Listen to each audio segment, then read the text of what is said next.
What's going on, everyone? So we are here. Today is officially the gold medal game. Team USA versus France, the home team in the Paris Olympics. You couldn't set a better stage, right? You got the old man who's on his way out, still the greatest player in the world, in LeBron James, and you have the new rising star that people believe will one day be the best player in the world, and potentially the greatest player ever. And look, Victor Wembanyama was absolutely spectacular right out the gate in year one. And now you got the head-to-head matchup. France, for being honest, had a little bit of the home favoritism, particularly in that Japan game. Right? You watched that Japan game, it was just like, they all of a sudden the Japan's best player in Rui Hachimura, who's just torching France and probably beats them the way he was playing, ends up getting ejected, and then you get the Phantom and 1-3, and it's just like it's just wild, some of the things. But no, hey, at the end of the day, they still had to win those games. They still had to keep it close enough. They still had to do their job, and they still had to handle business, and they did. So you got to give France credit. I don't want to take anything away from France, right? You could make the same argument about Team USA on certain things, and I'm sure every team, every game you can go look at. But no, this is a very special moment, right? Because not only is this obviously the gold medal games, and this is why we're here, trying to go 5 straight. This is very important and significant to still show the world, hey, the U.S. is still the best country in the world when it comes to the game of basketball. Yes, the world is a very global game. Yes, 5 of the top 10 players in the league are all foreign players. You think of like Luka, Jokic, Embiid, Giannis, right? Like SGA, right? Like all these guys, yes, they are excellent and they all play for other countries. But the U.S. talent pool is far more vast than the rest of the world. And yes, the world is catching up. I'm more worried about 2028 and the LA Olympics, right? Because you're not going to have a lot of these guys, right? So it's like you're probably Brown, Tatum, Anthony Edwards. We'll see what other young American players kind of emerge over these next few years, right? Cooper Flagg's coming into the league. What does he look like, right? So there's definitely some question marks, but as of right now, or as for right now, this is, enjoy this, take this in, right? Not only because you have LeBron, KD, Steph, the old guys, it's the last run for them, right? Like, and they all know it. That's why they're all embracing it. You see them loving it, right? They're not getting any younger. They're only getting older.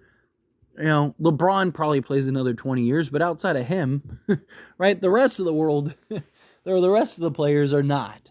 And, it's just also, speaking on LeBron, in all seriousness, cherish this.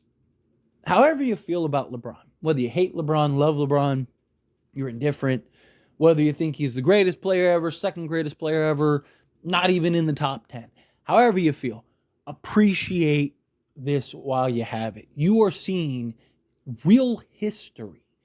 If you are a real basketball fan, right? Obviously there's people that are just the casual fans that, and you get the people that just hate LeBron no matter what, right? But if you really are a basketball fan, appreciate this greatness. LeBron James at 40 years old has still been the best player in the world. People talk about Jokic being the best player in the world. LeBron James in the fourth quarter of the biggest game said, I'll guard Jokic. Oh, and not only will I guard him, I'll also outplay him in the fourth quarter. I mean, the guy is unbelievable. He's going to win the MVP, and he's on a team full of superstars, both young and old, and has been the best player head and shoulders. It's unbelievable what you are seeing. Appreciate this.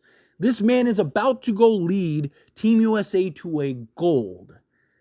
And he's doing it, carrying them on his shoulders at times. Literally carrying a team full of the top players in the world on his shoulders. Appreciate this. Because you're not going to have this forever.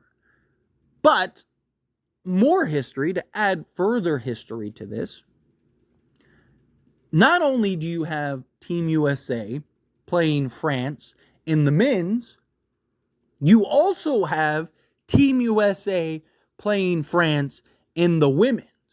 It's the first time ever that this has happened in both the men and women's gold medal game that two teams from the same country are playing each other. Again, another historical moment, right?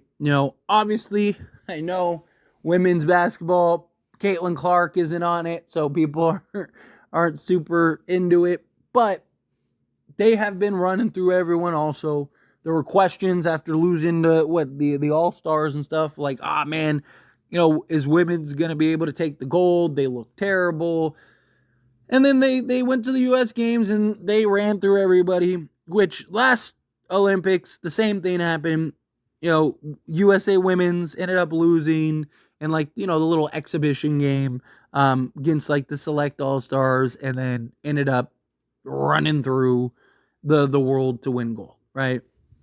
And that'll probably be the case for a while, right? Because, you look at the men's, and the men's are, the world has caught up, right? But USA women's are still just, they're what the USA men's were when, when USA basketball started adding NBA players, right? That's when you saw USA is just better than everybody, right? So we're kind of there with the women's. So I fully expect both USA men and women's to win this, right? Both need to win the gold. There's no excuse. There's no reason that they shouldn't. Both USA teams have more talent. Both USA teams have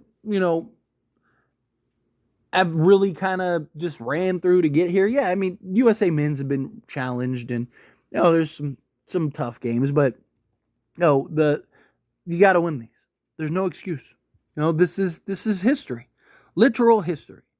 And again, we're witnessing this history. We're witnessing this greatness, and we're blessed. We really are to be able, again, as basketball fans. If you truly love the game of basketball, this is beautiful. What more could we ask for? You have literal legends battling it out. You have the potential future face of the league in Victor Wembanyama going up against Team USA. It's amazing. It really is. It's genuinely amazing what we have, what we're seeing, what we're witnessing. And, who knows what the future ahead lies. Like I said, the women's probably continues to just run through everybody, right? The women's probably just, I just don't really see anybody beating the women, but, at least foreseeable future, because the next wave, you're going to have Angel Reese and Caitlin Clark, and, right, and the women players are just getting better and better and better, right? So you're just, I think women's USA basketball is just going to continue to dominate personally. But the men's is where it's going to start getting a little, going to start getting a little wait a minute here. We do still have some very good talent, and you have guys that are even on Team USA now that, like Tyrese Halliburton and, Devin Booker could potentially play the next one and stuff. So, you do have guys, right? You could go the next Olympics, probably go Halliburton, Edwards, Brown, Tatum, and Bam or something like that, and then maybe have Cooper Flag or whatever. So, we'll see. Like I said, we'll see which guys evolve and emerge, and there's going to be a guy right now that is on one of the teams in the NBA, or maybe ends up getting drafted this upcoming year, or was drafted in last year's draft, that is going to emerge and all of a sudden be a star, and you're going to be oh wow, he came out of left field. It's usually how it goes. Look at all the stars now, even guys like SGA and, Giannis and Jokic and all these guys, no one thought that they were going to be stars until they actually became that, right? You look at a lot of these guys, they were drafted late, right? Even the ones that weren't, a little rocky to start, and then you just hit this stride, and all of a sudden it's man, all right, they're clearly the best players There are. So, I think Team USA will be in good hands once, after this year. But you got to be a little nervous, right? You got to be kind of like, you can't be super confident. Just watching even just how great this USA team is. And the whole debate, the dream team versus this team and stuff like that. It's just the competition's just so much better than it's ever been, right? Like, how can you compare?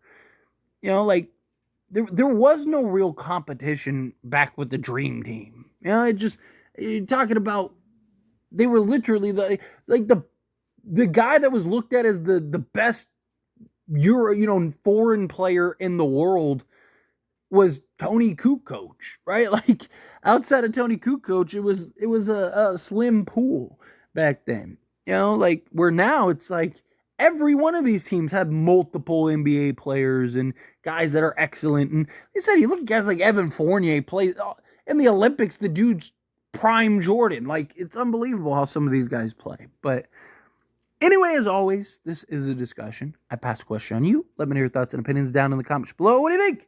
How do you feel? What are your thoughts? You excited about this gold medal game? Think we get it done? Think you handle business? I mean, nervous? Somewhere in between? However you feel, whatever your thoughts are, I would love to hear it. So let me know down in the comments below. That being said, if you haven't liked this video, hit that like button. Helps me out. It's me enjoy these types of videos, and I truly appreciate it. Not subscribe channel, hit that subscribe button. Turn on the bell notifications. Appreciate y'all. See you in the next one. Thank you.